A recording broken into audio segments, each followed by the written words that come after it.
Hello, and welcome back to Accounting 201. I'm your host, Dr. B, and today we will be exploring the statement of cash flows in a deep dive. We surprisingly, or not surprisingly, made it all the way to week 13. Wow. Yeah, time is flying by. Um, Today we're going to cover chapter 13, which is the statement of cash flows. So just a couple of quick housekeeping notes. Today, chapter 13. Next week is chapter 14. And then 2 days later, you have your final exam. Oh, my goodness. Yeah, we're almost there. We have about 14 days left in the semester, which is about 2 weeks. And yeah, it's moving very quickly. So we're almost there. My objective is to get us all through this, right? So how are we going to do that? Today we'll cover chapter 13. Next Tuesday we'll cover chapter 14, and then you'll take your final exam the following week on that Monday, I believe it is Monday or Tuesday. And I'll send out announcements, so don't worry about that. But what I do want you to do is make sure that all of your work, and that includes anything, right? All of it is submitted by that next Sunday, right? It's very, very important that all of your work is in before you take the final exam. Now, why do I say that? Well, number one, it's required. But number two, the final exam covers the last that second half of the book, right? And because of that, I think it's like 8 chapters, if I'm not so seven chapters. So because of that, you really need to practice. And how do we practice? We continually take the homework. We work through the examples in the book, so forth and so on. So that is the proper plan for success on the final. What else was I going to say? Oh, another housekeeping note. As you know, we now are open for spring course registration. I am teaching Accounting 202, which is the second part of this course in the spring. And that will be on Monday nights from 5:30 to 7. So if you have not already registered for that course, I strongly recommend that you do. It'll be in the same format that this course is in, which is, for you, it'll make things easy because you're already used to this. We've been doing this for 13 weeks. So just something to think about if you haven't already registered for your courses. Okay, so let me go ahead and get started on Chapter 13, Statement of Cash Flows. Okay, so all of you know about the statement of cash flows. We have talked about statement of cash flows in previous chapters. We have done a little bit of work with that, but not a ton. The reason why the statement of cash flows shows up toward the end of financial accounting is it is the last report, the last financial statement that gets generated. The statement of cash flows is informed by the transactions that include cash. It's the flow of physical cash coming in and out of the business. Well, and I know we talked about this in earlier chapters, and it's probably been a while since we've covered it, but today we're going to do a deep dive on the statement of cash flows. So, as I said, the statement of cash flows reports the company's cash inflow and outflow of the business during a certain period of time. Cash inflows. Inflow means we made sales, okay, and the customers are paying us with cash. We made sales, the customer is paying us with cash. That's cash inflow. Cash outflow We received bills and we are now paying them. That's cash outflow. Cash inflow, we're receiving cash from our customers from sales that we've made. Cash outflow, we are paying our bills. It's the physical flow of cash coming in and out of the business. That's the statement of cash flows. And the statement of cash flows is broken up into three categories. One is called operating, the second is called financing, and the third is called investing. These are activities, operating activities, financing activities, and investing activities. And we'll talk more about that as we go throughout the chapter. But just so you know, operating activities, that's the day-to-day operations of the business. And the cash inflow and outflow from day-to-day activities. Financing activities is when we are financing the operation. What do we mean by that? We're taking out a loan, we're paying back a loan, we're issuing bonds, we're issuing stock. Those are ways that we finance the operation. And then investing activities is when we are purchasing or selling property, plant, and equipment. That's investing activities. So, and don't worry, we'll dive a little bit deeper. So the statement of cash flows is really used to tell us about the company's ability to generate cash, maintain and expand operations, meet financial obligations, and to pay dividends. As you learned from earlier chapter, dividends, what that is a payment to our investors, right? To our stockholders. That's a dividend. And we learned about that in the previous chapter. The statement of cash flows is used by managers in evaluating past operations, planning for future investing activities. In other words, I, as a manager, use the statement of cash flows to better understand the use of my cash. I will look at the operating, financing, investing activities on the statement of cash flows and identify areas where I can best use my cash for the business. Whether that is raising additional cash through financing activities or purchasing additional inventory in the operating activities or whatever, right? That's the idea of the statement of cash flows. It tells me overall how I'm doing as a business when it comes to actual cash. It also tells me how I can best utilize my cash. This statement is used by other people like investors and creditors, and it tells them how well the company can pay back its debts and also pay dividends. So that's why those types of people would be interested in the statement of cash flows. So as I said before, there are three categories in the statement of cash flows: operating activities, investing activities, and financing activities. Operating activities, that's cash inflow and outflow from the day-to-day operations of the business. For example, we purchased and sold inventory. We provided services to our customers. We purchased office supplies. We paid our employees.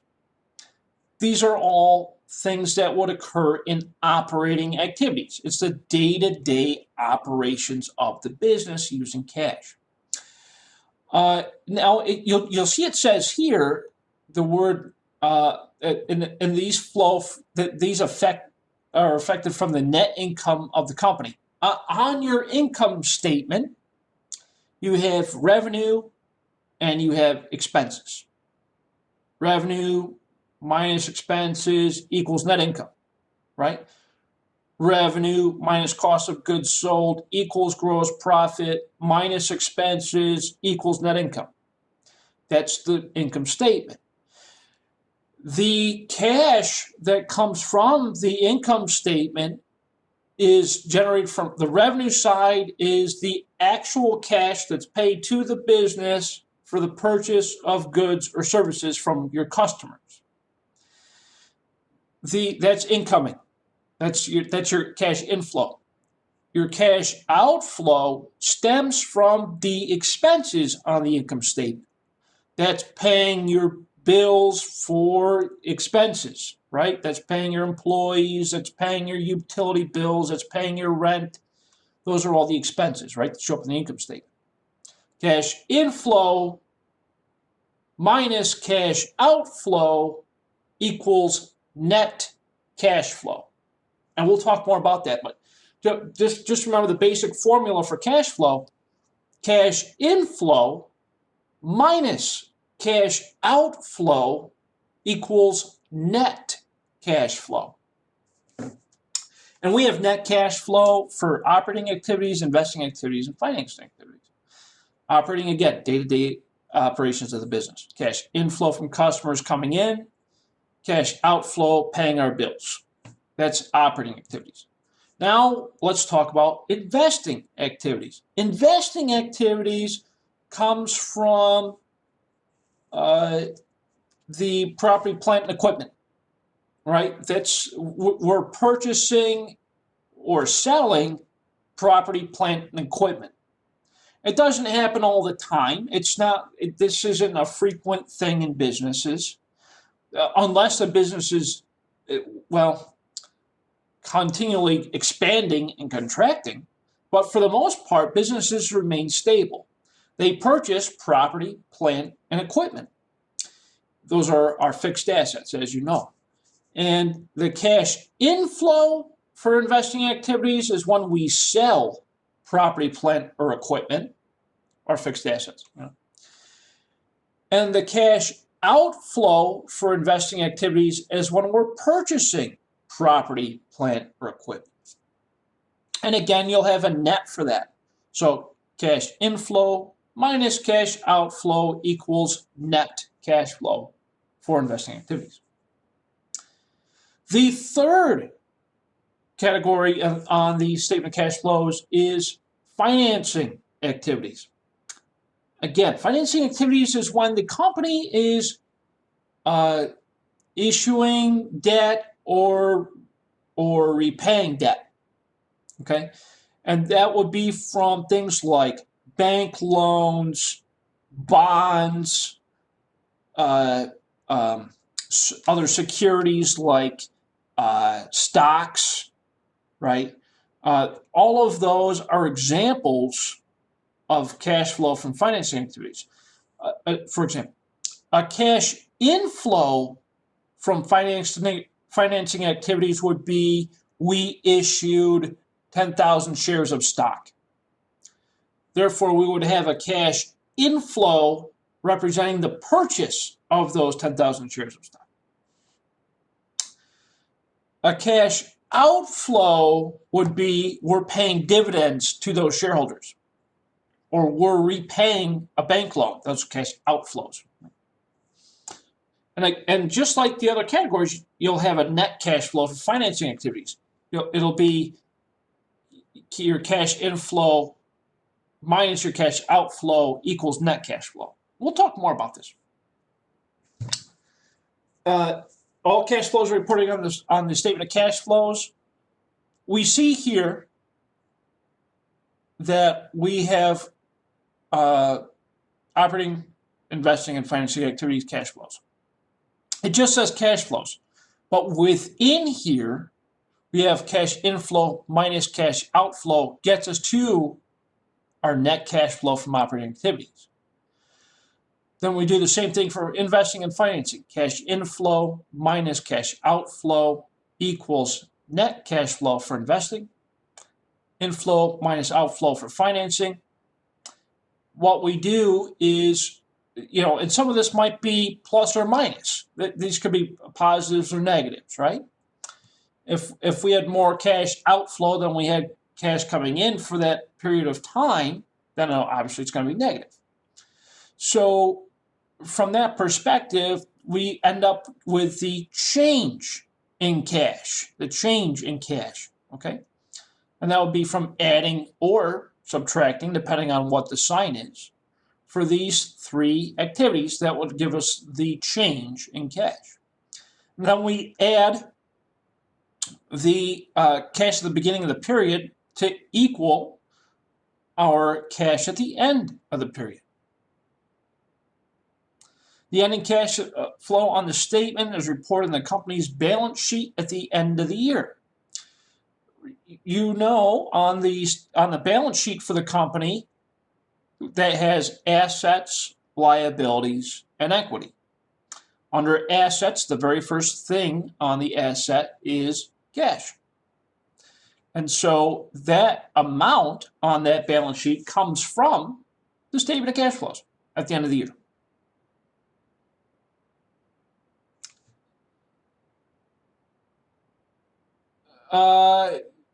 These are terms it's good to know just for reporting. A source of cash causes cash inflow to increase is called cash inflow. Use of cash is called outflow.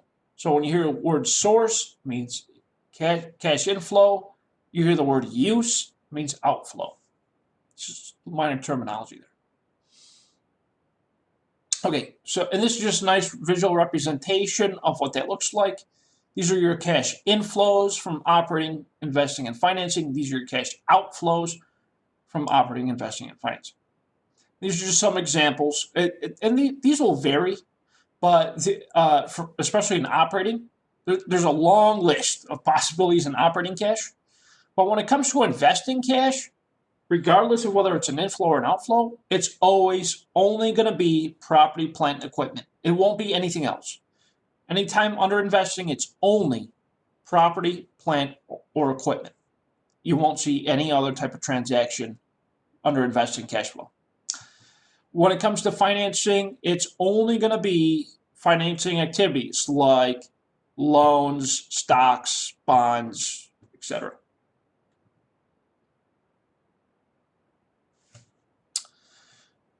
So again, operating, and we'll talk about the operating activities a little bit more deeply. Again, operating activities are day-to-day cash flows, day-to-day from day-to-day operations. This is the important part I want you to know about how the statement of cash flows are reported.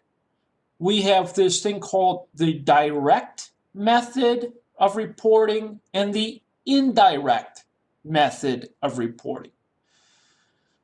And we'll talk a little bit more in depth about each one. Just know that the primary difference really is the source, and we'll talk about that. So under the direct method, let's talk about the direct method first.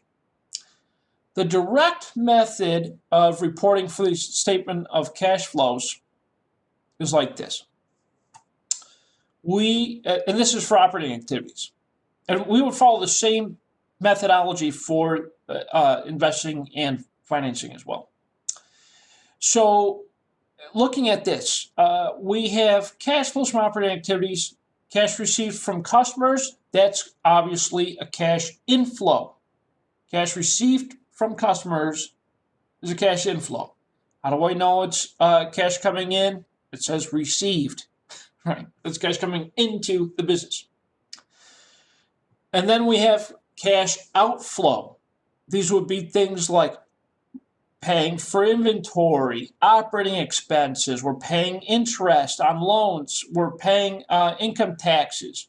These are all cash outflows. So cash inflow minus all of your cash outflows equals your net cash flow from operating activities. The primary source of inflow in operations is cash coming from your customers. Primary cash outflow are your day-to-day operations that you have to pay for, right? Cash received from operating activities less than cash operating is called the net cash flow. So remember, cash inflow minus all of your cash outflows equals net cash flow. That's the basic principle. And that's why we call it the direct method. In the direct method, we're listing everything out. That's it. And just take a look at this formatting, right? We have cash inflow, and then we list all of our cash outflows to get our net. The nice thing with direct reporting is it's easy to read. It's easy to interpret. The disadvantage is it's not quickly available. It's prepared infrequently because when we prepare the statement of cash flows, it's usually done annually. We typically don't look at a statement of cash flows on a monthly basis. Some companies do, but for the most part, it's done semi-annual or annual. Sometimes quarterly. It depends, right, in their reporting. This is also very important. I need you to understand this concept. This is the indirect method for the statement of cash flows for reporting. Now we see here, it's a little bit more condensed. It doesn't just, it's not as simple as cash inflow minus all of your cash outflows equals net cash. With the indirect method, we're only concerned with really three items here. We have our net income. Net income is the cash coming from our income statement, right? Then we have plus or minus adjustments to reconcile from the cash flows from operating activities. What do I mean by that? Basically, this is all your pluses and minuses of cash flow on one line, condensed down to one single number, okay? To equal net cash flow. So your net income plus or minus your cash flow from operating activities for the period equals net cash flow. It'll be the same number from the direct method. You'll get to the same amount. Well, yeah, you'll get to the same amount, right? The difference comes from depreciation. Adjustments that we use to reconcile net income, as you know, come from depreciation. If you look at your income statement, toward the bottom of your income statement, we find depreciation. You have your revenue at the top, minus cost of goods sold, equals gross profit, minus all of your expenses, equals total operating expenses, equals income from operations, minus or plus in some cases, interest expense, taxes, and depreciation. And by the time you get to that, you get to net income. So we need to adjust for depreciation because depreciation, as you know, is not physical cash. Depreciation is not physical cash. We do not pay out depreciation, okay?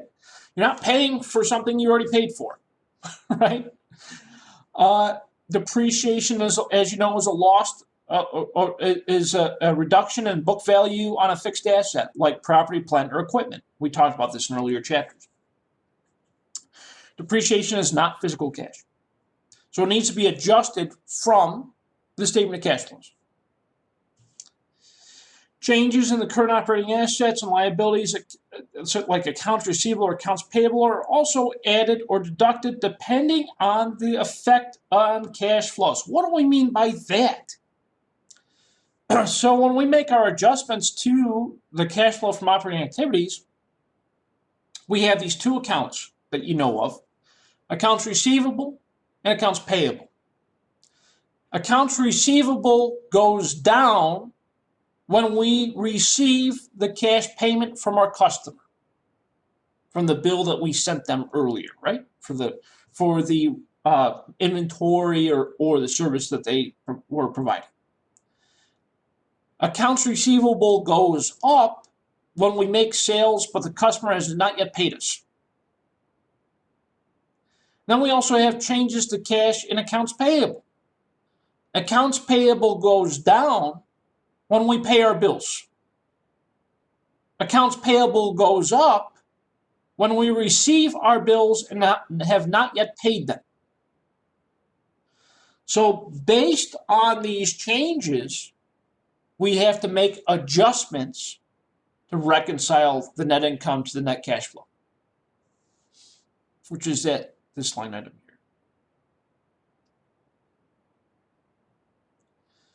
So again, advantages, disadvantages. Advantage to using the indirect method is that it reconciles the difference between the income statement and the statement of cash flows. It's pretty readily available. It's very easy to prepare, more so than the direct method. The indirect method is most commonly used because it's relatively quick to put together, but it's not necessarily the most clear, should we say. So here's the difference. Here's how it looks from a differential. You have direct method, indirect method. Direct method, cash coming from your customers, that's cash inflow, cash outflow, we're paying our expenses, right? It's just a net cash flow. On the indirect method, we have net income, which comes from our income statement, plus or minus changes in accounts payable, accounts receivable, plus or minus our expenses, gets us to net cash flow. We see that the net cash flow is the same, regardless of the method that you're using to report. Is everyone okay so far? It makes sense? Are there any questions at all? What do you think?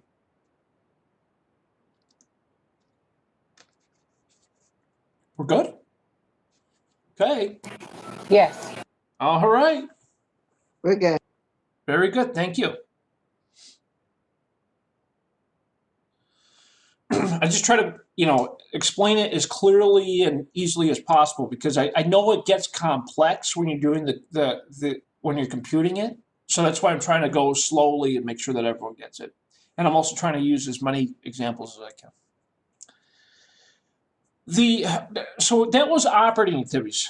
Operating activities is the first part of the income statement. The statement of cash flows, and that's always on the top of the report. The report, as you know, is operating activities, investing activities, and financing activities. Now let's talk about that second part of the statement of cash flows called investing activities. And again, this is cash coming in and going out based on the changes we make to our long-term assets, our property, plant, and equipment. Companies will purchase and sell property, plant, and equipment as needed. As the company grows, or it shrinks, or it changes, or things become, they need to replace their equipment, which happens from time to time. Anytime there's a change to property, plant, and equipment, it shows up on the statement of cash flows under investing activities. The way it's reported on the statement of cash flows is the following. We have cash inflow from investing activities. That's the sale of property, plant, or equipment. So we're receiving cash because we sold property, plant, or equipment. So cash coming in minus cash going out. Minus cash going out for investing activities. That's the purchase of property, plant, or equipment equals net cash flow from investing activities. Cash inflow minus cash outflow equals net cash flow. In this case for investing activities. And again, it has to do with either the purchase or sale of property, plant, or equipment. Sometimes, very rarely, it also includes intangible assets. This would be things like goodwill, trademarks, patents. And remember, the word intangible means you cannot physically touch it. Tangible means you could touch it. Intangible means you cannot touch it. Intangible is like an idea. It's property. It's a trademark. I can't physically touch a trademark. A patent. I can't physically touch a patent. Goodwill. I can't physically touch goodwill. Those are intangible assets. But that would also show up under investing activities, but it's not as common as property, plant, and equipment are.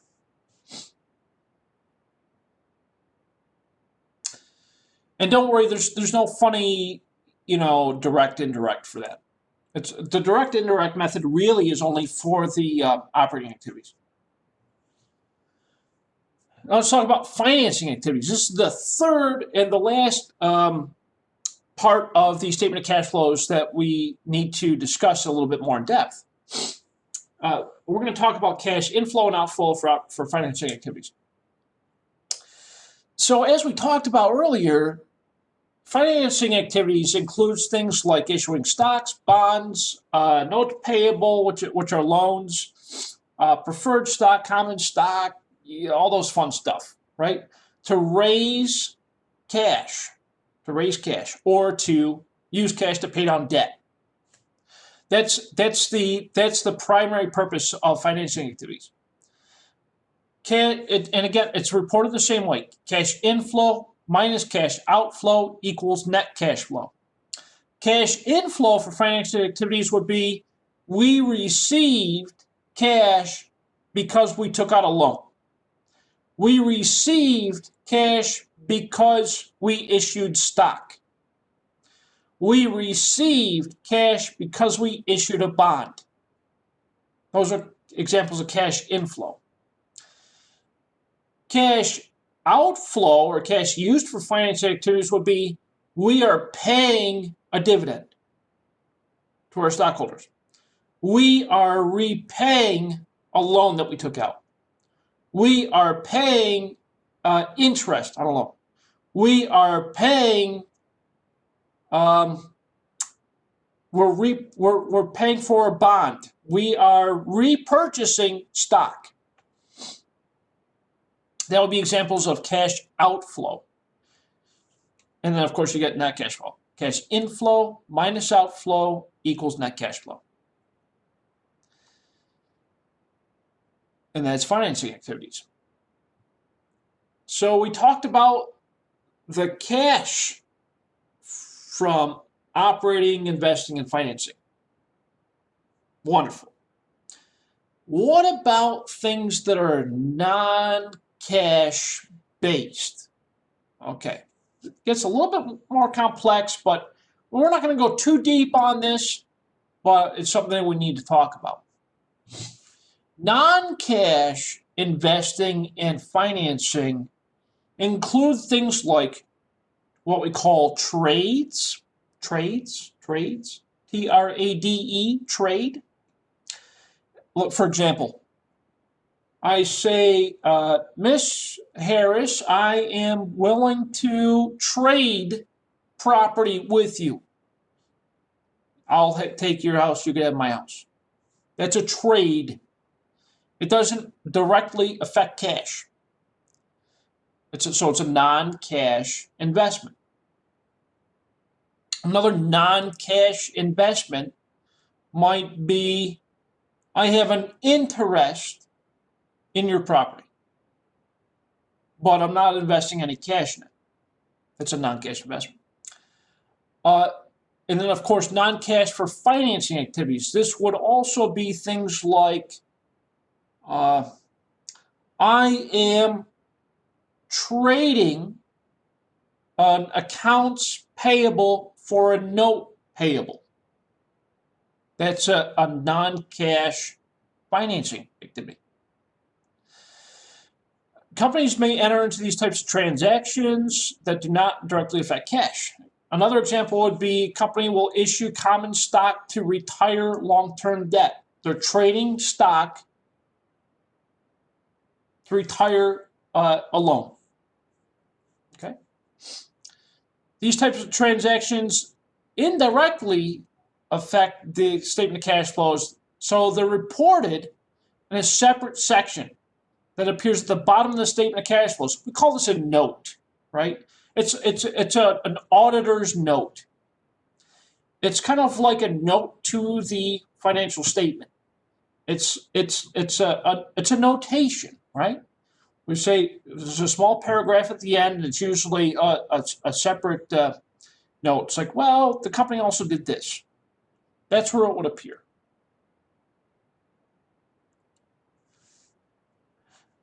Okay, so let's take a look at this reported statement of cash flows for this company. We have operating, investing, and financing activities for this company.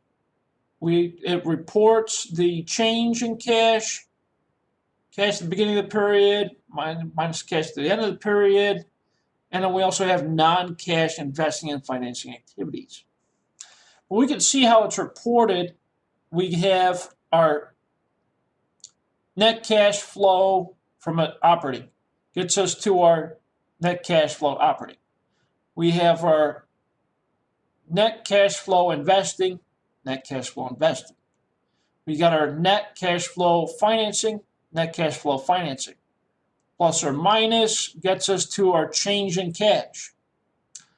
Plus the beginning cash at the beginning of the period equals our cash at the end of the period. And then, of course, on a separate note, we have non-cash investing and financing activities. This is kind of like how it looks in a report. Questions so far? Are we okay?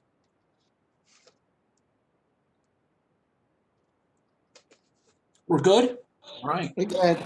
We good. Awesome. Thank you both. Appreciate it. Okay.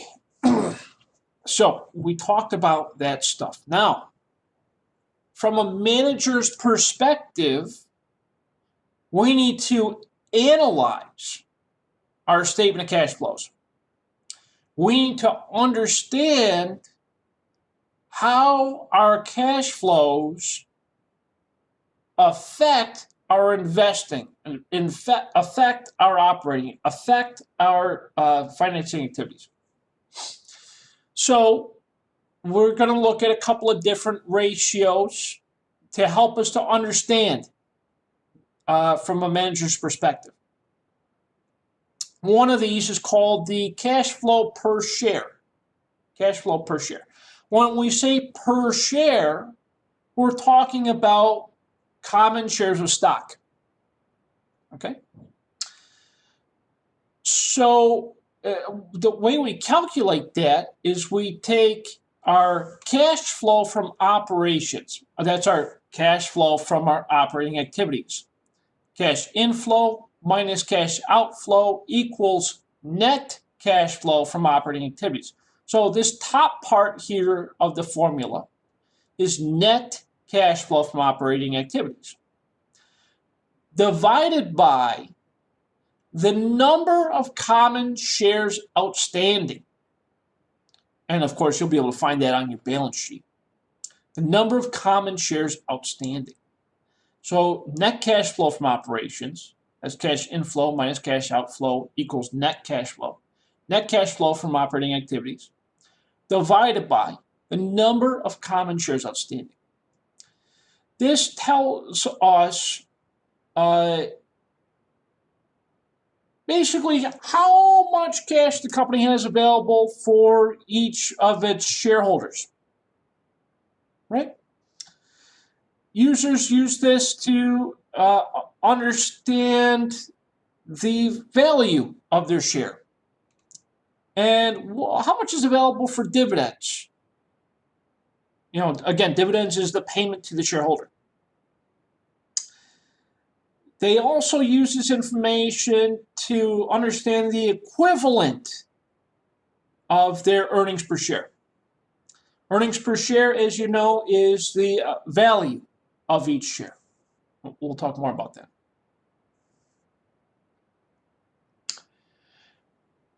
Okay. Another method we look at to analyze our statement of cash flows is through our indirect method of reporting. We look at that from a perspective of the balance sheet. So this is basically how we translate what we see on the statement of cash flows to the balance sheet. Basically, it tells me how much cash I got in the bank, right? Or cash on hand. How do we get there? Well, we can figure out how much cash the company has. How do we do that? We know that the original formula for the accounting equation is assets equals liabilities plus equity. That's on the balance sheet. I can break out assets into two categories, cash and non-cash assets. Okay, cash and non-cash assets. I got cash plus non-cash assets equals liabilities plus equity. Now, if I want to separate to figure out how much cash I have, I can use the formula cash equals liabilities plus equity minus non-cash assets. A non-cash asset is anything other than cash. That's an asset, right? That would be things like inventory, property, plant, and equipment. Pretty much property, plant, and equipment, because you can actually convert the inventory to cash. Any change in the cash account that can be determined by analyzing changes in the liability, stockholders' equity, and non-cash assets, we look at it this way.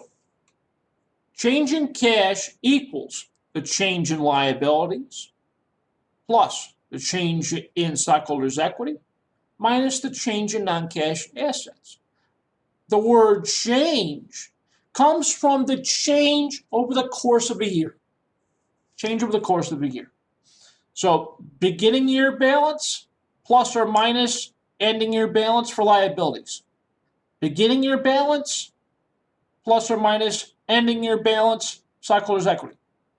Beginning year balance minus plus or minus end of year balance for non-cash assets.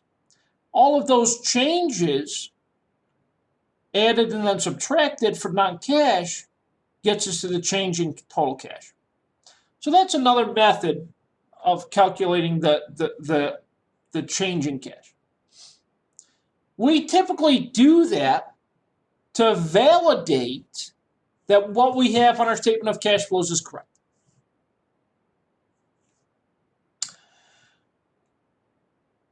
Okay, what else can I tell you about this? That's good. Okay. Let's look at the income statement and comparison to the balance sheet. Now, this is your standard income statement. You have your sales minus your cost of goods sold equals your gross profit minus your operating expenses equals total operating expenses equals your income from operations. So gross profit minus total operating expenses equals income from operations. Plus or minus other stuff. This would be things like your sale of property, plant, and equipment, or interest, or whatever, right? Equals, you add or subtract whatever that net is, equals income before income tax minus your income tax expense equals net income. Now we see a couple of cash flow items here, right? We see net income. We see gain on the sale of land. And of course, we see expenses going out. All of the expenses going out, we know, other than depreciation, of course, it affects our operating activity. This sale of a piece of land that is from your investing activity. Your interest expense is from your financing activity. We see the relationships, right? Now looking at your balance sheet. Your balance sheet has your assets, liabilities, and equity. Under your assets, we have cash. Clearly, that's going to have an impact on your cash. We look at the increase or decrease from year to year. 2018 compared to 2017, we're up 71,500 in cash. We are up 9,000 accounts receivable. We're down 8,000 in inventory. We're down 45,000 in land. By calculating the differences, we can calculate the changes in cash. That's the purpose behind these comparative statements for income statement and balance sheet. Now let's look at this through an example. This company has a net income of $108,000 for year 2018. Since which we see here, net income. Where am I? 2020 net income $108,000.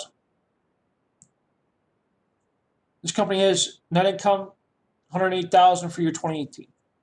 Since the net income is closed out to the retained earnings through the accounting cycle that we talked about in the first 4 chapters, net income also helps to explain the change in the retained earnings during the year, which is why we use net income as a factor for the indirect method on the statement of cash flows. Retained earnings account indicates that there is $80,000 change, a result of net income. How we got there? We took our $108,000 net income minus $28,000 that we paid out in cash dividends. Just remember, there's that one report called retained earnings report. Retained earnings report gets generated at the end of each fiscal year. It shows us net income plus or minus any dividends paid throughout the year equals retained earnings.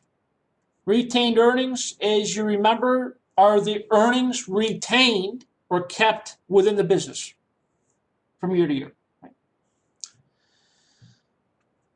In this case, it was reported as 80,000.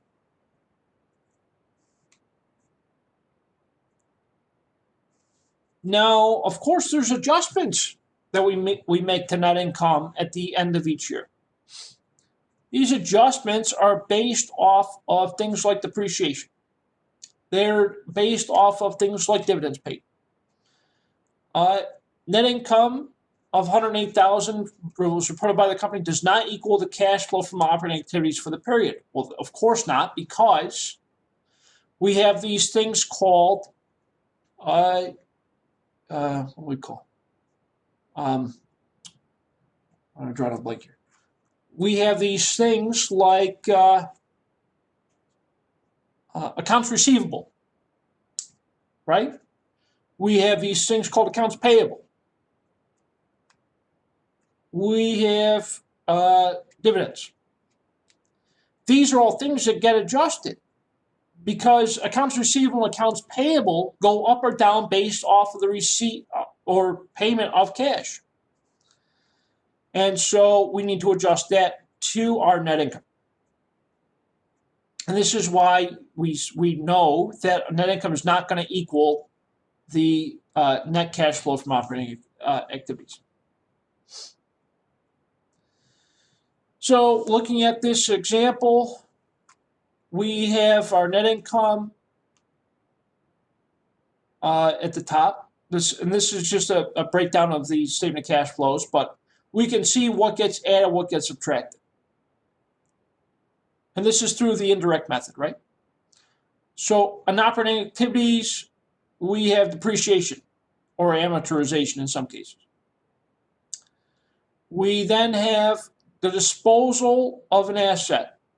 Disposal means we got rid of inventory, right? Step 3, we look at the current operating assets and liabilities, which are, and as you know, current operating assets are your inventory, accounts receivable, yeah, that's pretty much it, right? And then for liabilities, your current liabilities would be things like your accounts payable, taxes payable, things like that. Anything that's current. Remember, current, less than 1 year. That will be an increase or decrease, which will ultimately get you to your net cash flow from operating activities. This is basically like the step-by-step of how we do indirect method. Adjustments to an indirect method, to net income. So we follow these steps. Step 1, expenses that do not affect cash are added. These would be things like depreciation, amortization. Step 2, we record the loss or disposal of an asset. Step 3, we record the changes in current operating activities and liabilities. And that'll be either an increase or decrease depending on the asset or liability. They're always current. So looking at our earlier example, from our company, we had net income of $108,000. We had $7,000 of depreciation. We sold a piece of land, $108,000 plus the $7,000 minus the sale of land, $12,000. And then, of course, we had changes to our accounts receivable, inventory, accounts payable, and other accrued expenses and income taxes. After all of those changes, our net cash flow from operating activities is $100,000, $5,000, $100,500. And those are the 3 steps that we follow to adjust our net income based off of the indirect method.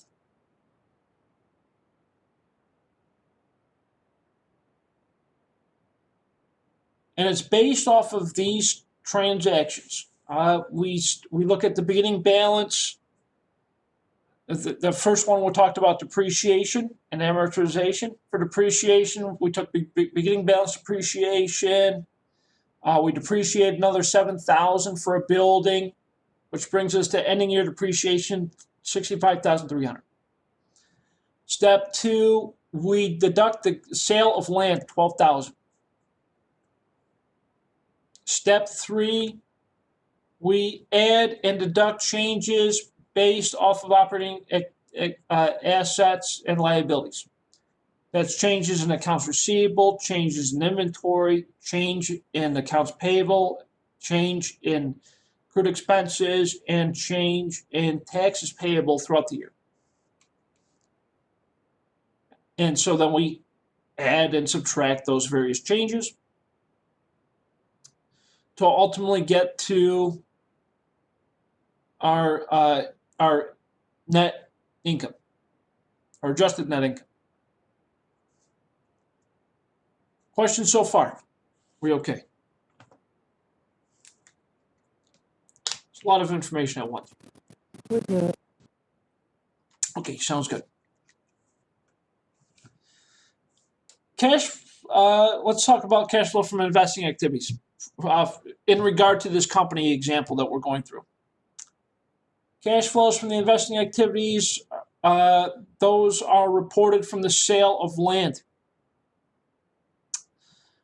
And is reported on the comprehensive balance sheet, the sale of land, and of course on the balance sheet is also going to be your building and equipment.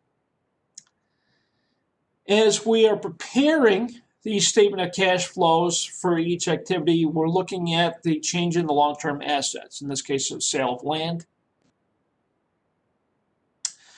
And it looks like throughout the year, we also made a purchase of what could be additional land or equipment. Looks like land. Yeah, this is land. Okay. Beginning balance for land, we had $125,000. We sold $72,000 for cash. We sold land, bringing us down over to $65,000.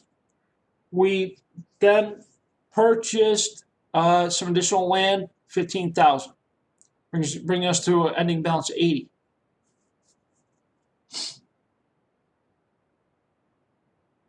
And it's not terribly common for businesses to buy and sell land throughout the year, but it is common from year to year. On June 8th, the company recorded the sale of the land, which cost $60,000 for $72,000 in cash. So they sold it for $72,000 in cash. It cost the company $60,000. Proceeds from the land are recorded as follows. We received cash, $72,000 from the sale of land investing activities. So inflow from investing activities was from the sale of land.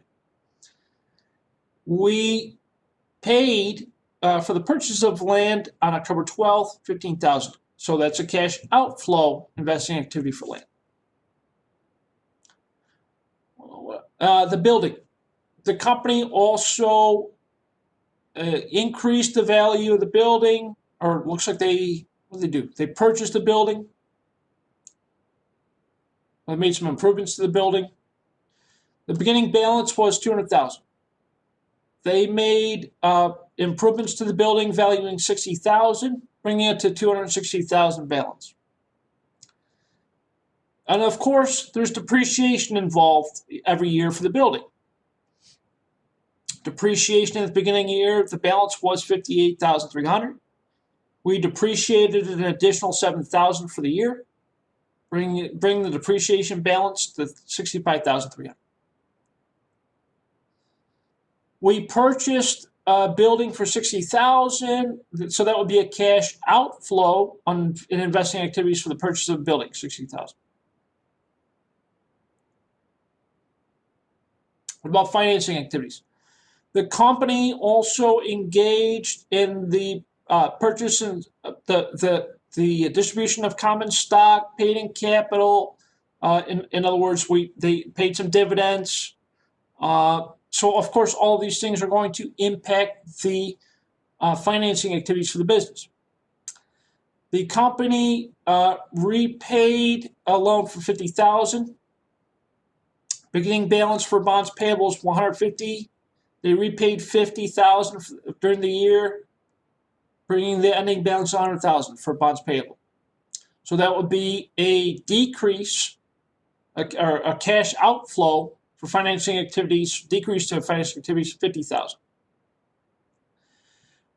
The company issued common stock. The beginning balance was $16,000. Issued 4,000 shares of stock. Looks like at $2 a piece, for a total of $8,000 cash, bringing the balance to $24,000. The company also, let's see, what did the company do? The company also paid, looks like $40,000 worth of common stock through the issuance of 4,000 shares. Beginning balance $80,000, ending balance $120,000. And so the company received cash from the sale of common stock for $48,000.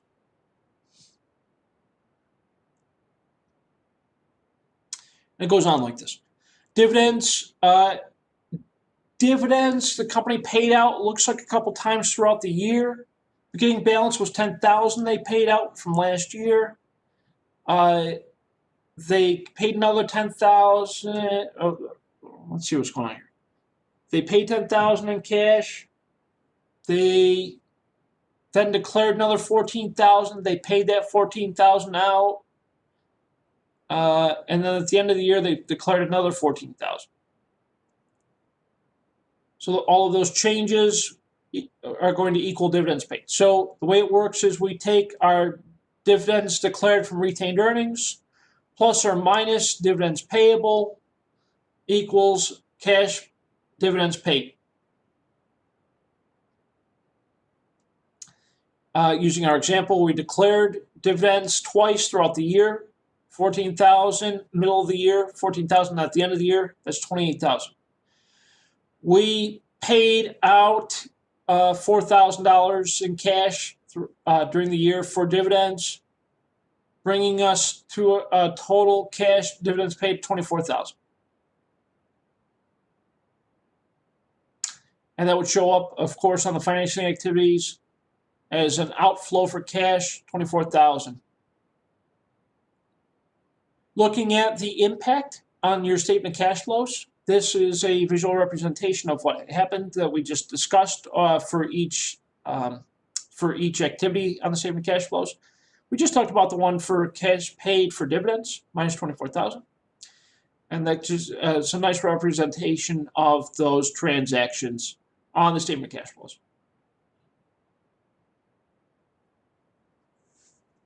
We're almost at the end. Okay, let's talk about decision making. When I am looking to make an investment in the company wants to expand, right? How do we know if the company has the ability to expand? We look at what we call free cash flow. Free cash flow. This measures the operating cash flow available for the company to use after it purchases property, plant, and equipment. The free cash flow is computed by taking your cash flow from operating activities minus your cash flow used for the purchase of property, plant, and equipment equals your free cash flow. Free cash flow can be expressed as a percentage as well, and is a relative measure that can be compared over time or to other companies. But typically, it's usually only within the company. So it's compared over time. As a percentage, we take free cash flow divided by sales. What is free cash flow? Free cash flow is cash used from operating activities minus property, plant, and equipment that's purchased equals free cash flow. Free cash flow divided by sales is the ratio of free cash flow. Having a positive ratio is considered favorable, right? That means the company has the ability to grow. It has the ability to make acquisitions, retire debt, pay dividends, purchase its stock back. A company with no free cash flow may be limited to its ability, and it could also mean that it has liquidity problems. The word liquidity, it means the company's ability to turn things into cash. If the company is having trouble with managing its cash, it will have a negative free cash flow ratio. To look at this, what we do typically is we compare year to year our free cash flow ratio. Cash used in operating activities minus cash used for property, plant, and equipment equals free cash flow. We take that amount divided by sales to get us our ratio. So cash flow from operating activities minus the cash paid to purchase property, plant, and equipment equals free cash flow. Free cash flow divided by sales equals the free cash flow ratio.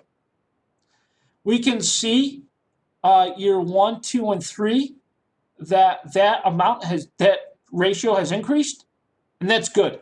That means the company is effectively using its free cash flow.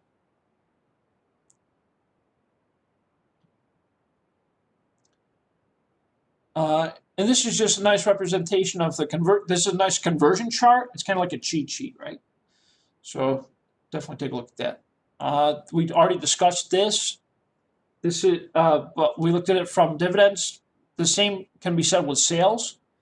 Sales reported out of the income statement plus or minus accounts receivable equals cash you actually receive from your customers. Cash received from our customers is computed by taking sales plus or minus your change in accounts receivable equals the cash received from customers in the year. The increase of $9,000 receivable indicates that sales on account exceeded cash received from customers by $9,000. In other words, $9,000 that we did not yet receive from our sales during that year. We can also figure out how much cash we used to pay for merchandise, or what we call inventory. We can look at our cost of goods sold. We look at the increase or decrease in inventory and the increase and decrease in accounts payable to get to the cash we paid for inventory. So cost of goods sold minus decrease in inventory plus decrease in accounts payable equals the cash we paid for merchandise.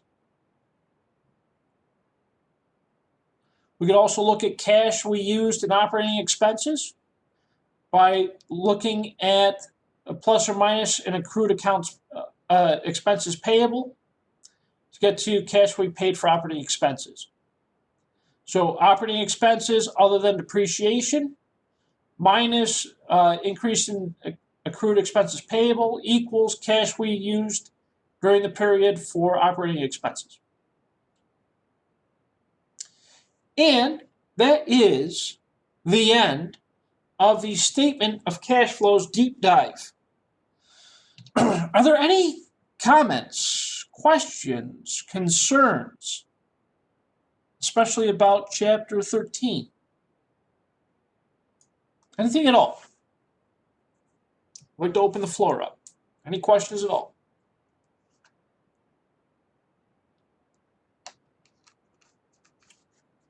Really? No questions? Are you all eating dinner? What do you think? Nope. Just taking it all in. Okay, got you. All right. Thank you, Lawan. I appreciate that. We'll work on the problem and see. Okay, sounds good, Bertie. Yeah. Work through the homework. If you come up with questions along the way, just let me know. I'll be happy to help you out.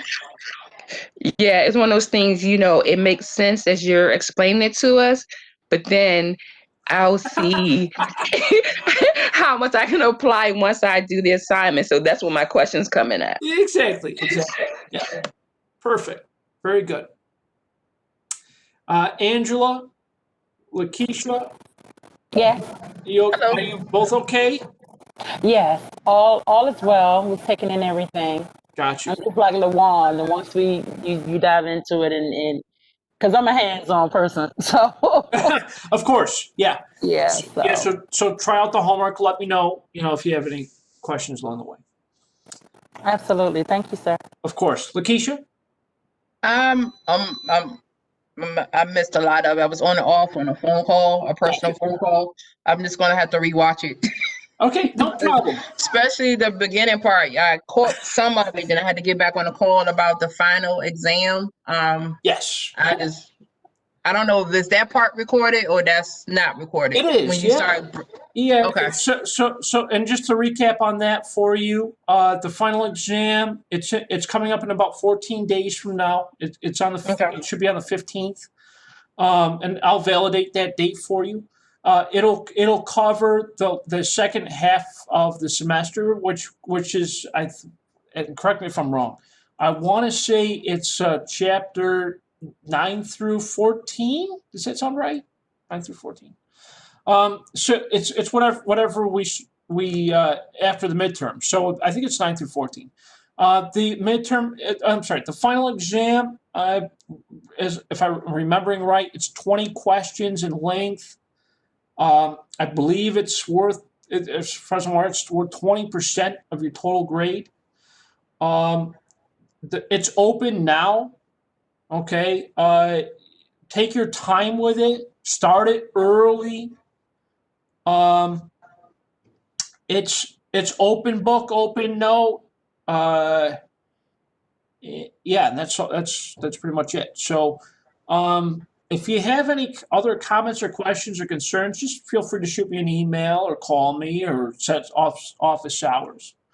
And then and of course, if you haven't already, register for your spring courses. Oh, I did. I picked you as my accountant too. Cool. So, Man, we'll keep it going. Just already know. Oh, that's one of the questions. yeah, That QuickBooks, when is the last date to submit for that? Was it like December the 5th or something like that? 14th. So if you Okay. submit it by the end of the semester. So the 14th. Yep. Okay then. Cool. Okay. Sure. Awesome. Very cool. Okay. If there's no other questions, I'd like to call it an evening. I really appreciate the four of you taking the time out of your day and hanging out with me and having these great conversations. I hope this is all helpful for you. If you ever need anything, just let me know, okay? And Thank you, Professor. Thank you, Professor. Yeah, my pleasure. Yep. And I hope you all have a great night. Thank you so much. You Thank too. you. Thank you. Thank you. Have a good evening, everyone. Have a good Thank you. evening. Have a good weekend. You too. Bye-bye. You too. All right, take care. Take care. Bye-bye. Bye.